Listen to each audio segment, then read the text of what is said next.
আজকে কথা বলবো সেক্স উইদাউট কন্ডম। কন্ডম ছাড়াও জন্ম নিয়ন্ত্রণে বেশ কিছু পদ্ধতি রয়েছে এবং এই পদ্ধতিগুলো বিভিন্ন ধরনের।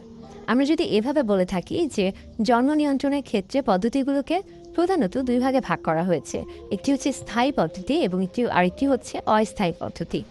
স্থায়ী পদ্ধতির মধ্যে কিন্তু নারী এবং পুরুষদের ক্ষেত্রে ভিন্ন ভিন্ন রয়েছে। নারীদের ক্ষেত্রে রয়েছে টিউবেক্টমি এবং পুরুষদের ক্ষেত্রে রয়েছে ভেসেক্টমি।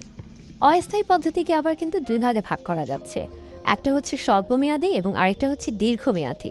স্বল্পমেয়াদী অর্থাৎ হচ্ছে এটাকে আপনার যখন ভালো লাগছে বা আপনি যখন চাইছেন তখন এটাকে আপনি গ্রহণ করতে পারেন। আবার যখন আপনি মনে করবেন তখন এটিকে কিন্তু যে কোনো সময় আপনি এটা ব্যবহার করা থেকে বা গ্রহণ করা থেকে বিরত থাকতে পারেন।